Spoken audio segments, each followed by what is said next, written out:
এটি আমাদের ইতিহাসের উদ্দেশ্য হিসেবে ইতিহাসের ধারাবাহিকতায় আমরা আজকে রাজনীতি করতে এসেছি।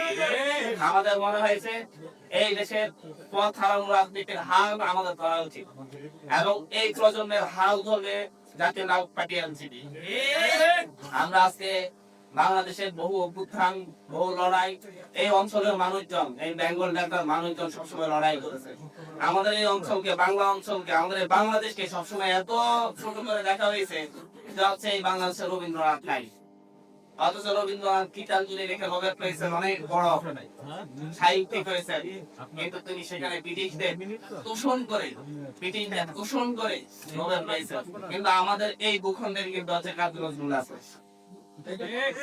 আমরা বলি যে আমাদের এই ভূখণ্ডে শহীদ হিন্দু আছে, আমাদের এই ভূখণ্ডে শেরবাংলায় বজলুল হক আছে, আমাদের এই ভূখণ্ডে হোসেন শহীদ সোহরাওয়ার্দী আছে, আজি শরীয়তুল্লাহ আছে। আমাদের এই ভূখণ্ডে, আমাদের এই ভূখণ্ডের লোকজন ব্রিটিশদের তোষণ করে নাই। মঙ্গল পান্ডা আমাদের এই ভূখণ্ডে, দ্বিতীয় বাহাদুর শাহ আমাদের এই ভূখণ্ডে। আমাদের এই ভূখণ্ডের লোকজন ব্রিটিশদের তোষণ করে, মিষ্টি মিষ্টি সমালোচনা করে, লেখালেখি করে, বড় বড় সাহিত্যিক হয়ে গেছে, তারা প্রতিবাদী হয়েছে, লড়াই করেছে, ব্রিটিশদের বিরুদ্ধে সংগ্রাম করেছে এবং সেই সংগ্রামের বিরুদ্ধে এবং ব্রিটিশদের পতন করে আবার নতুন একটা রাষ্ট্র হয়েছে। এরপর লড়াই আমাদের এই অঞ্চলের মানুষজন, বাংলা শেষ নবাব এই অঞ্চলের মানুষজন ছিল, এই বাংলার ট্যাগর ল্যান্ডার লোকজন ছিল। কিন্তু তাদেরকে বড় করে না দেখে আমাদের ছোট করে দেখানো হয়। আমরা ঠিক প্রত্যেকটা প্রজন্ম থেকে প্রজন্মে এই ভূখণ্ড কিন্তু হচ্ছে নতুন নতুন সন্তানদেরকে জন্ম দিয়েছে। তারা প্রত্যেকে কিন্তু হচ্ছে সেই তোমার সিরাজউদ্দৌলা থেকে শুরু করে শহীদ থেকে শুরু করে প্রত্যেকটা পর্যায়ে যে শহীদ হোসেন, ডাক্তার মীরা, এরপরে সেই প্রজন্মে যারা জীবন দিয়েছে, আবু সাইদ, প্রত্যেকে হচ্ছে একজন একটা ইতিহাস। আমরা সেই শুরু ধারাবাহিকতায় আমরা আমাদের জাতীয় নাগরিক পার্টি এনসিপি গড়ে তুলেছি।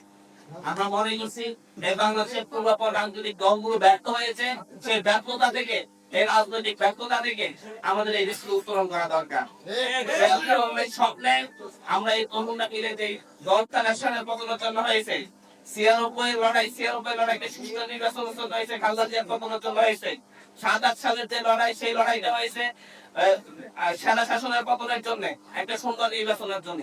কিন্তু 2024-এর লড়াইয়ে কেউই একজন এই লড়াই অংশগ্রহণ করা কেউই বলে নাই যে আমরা একটা নির্বাচন চাই এবং নির্বাচনের মধ্য দিয়ে একটা সরকার চাই, শেখ হাসিনার পতন চাই, নতুন সরকার চাই, এর জন্য আমরা লড়াই করতেছি। এটা কেউ বলছে?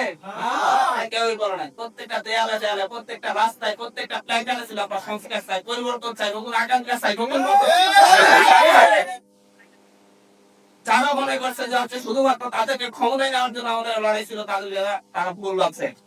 তারা নিজেরা তখন বলে নাই আমরা এরপরে ক্ষমতায় যাওয়ার জন্য তোমরা আমাদের জন্য আন্দোলন করো, কারণ তারা ক্ষমতায় যাওয়ার জন্য, হাসিনার পতনের জন্য 16 বছর লড়াই করেছে। এই দেশের মানুষ কিন্তু তাদেরকে সাড়া দেয় নাই, কিন্তু তারা দীর্ঘদিন ধরে নির্যাতিত হয়েছে, অত্যাচারিত হয়েছে, তারা সেই মান প্রস্তুত করেছে। কিন্তু তাদের নেতৃত্বের উপর, লিডারশিপের উপর, তাদের কথার উপর, তাদের অ্যাক্টিভিটির উপর এই দেশের মানুষ আস্থা রাখে নাই। এদেশের মানুষ আস্থা রাখলে তাহলে সেই 2014-তে, সেই 2018-তে, 2024-এ আসলে 2024-এর 7 জানুয়ারি নির্বাচন আগে আসলে পতন করতো। এদেশের মানুষ আস্থা রেখেছে সেই নতুন আকাঙ্ক্ষায়, সেই নতুন বন্দোবস্তে, সেই নতুন পরিবর্তনের স্বপ্নে। এই তরুণ যারা সামনে এসেছে তাদের কথার উপর আস্থা রেখেছে। নির্বাচনের পরে মিষ্টি মিষ্টি কথা বলা হয়েছে যে আমরা সকল পরিবর্তন চাই। নির্বাচনের আগে কত সুন্দর সুন্দর কথা বলেছে, আমরা পরিবর্তন চাই, মেনে নিব, আমরা 31 দফা দিয়েছি, আমরা সবকিছু মেনে নিব, বিচার বিভাগের স্বাধীনতা চাই, বিচার বিভাগের সচিবালয় চাই, দুর্নীতি প্রতিরোধে আমরা কাজ করবো, আমরা তো ঘুমের শিকার, সাইবার সিকিউরিটি অ্যাক্টের নামে আমরা মতপ্রকাশে বাধা দিব না, অনেক মিষ্টি দুর্নীতি দমন কমিশনকে শক্তিশালী করবো, এই ধরনের মিষ্টি মিষ্টি কথা বলে যে জুলাই সনদের পূর্ণাঙ্গ বাস্তবায়ন করবো, যেই প্রশ্নগুলোতে গণভোট হয়েছে সেই প্রশ্নগুলো আমরা বাস্তবায়ন করবো, আজকে আমরা হা বলতে বলছি।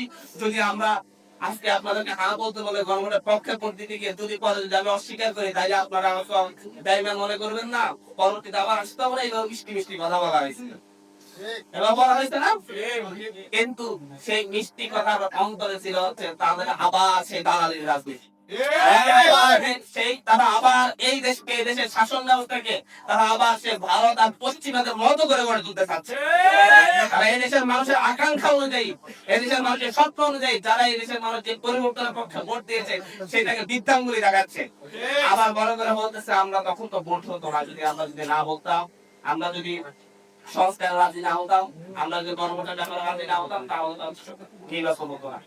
তার মানে জনগণের পক্ষ থেকে সাথ ছিল, জনগণ এই সংস্কারটা চাইছে, নির্বাচন চাইনি। আপনারা এই ভয়টা পেয়েছেন। আপনারা নির্বাচনের আগে একদিনের জন্য বলতে পারেন নাই যে হচ্ছে আপনারা এই গণভোট মানেন না। বললে আপনাদের মানুষ গণভোট মানে, গণভোটের রায় কার্যকর করবে, সকল কিছু সংবিধান অন্তর্ভুক্ত করবে, আপনারা সংবিধান সংস্কার পরিষদ গড়ে তুলবেন, এইসব ওয়াদা দিয়েছেন বলে মানুষ আপনার উপর বিশ্বাস রেখে 51% মানুষ আপনাদেরকে ভোট দিয়েছে। কিন্তু তার আগে একবার বলতেন 5% মানুষ ভোট থেকে কিনা দেখা যায় না তখন। তখন তো আপনারা বুঝতে পারছেন যে আচ্ছা আপনারা যদি বলতেন তাহলে মানুষ আপনাদেরকে ভোট দিবে না।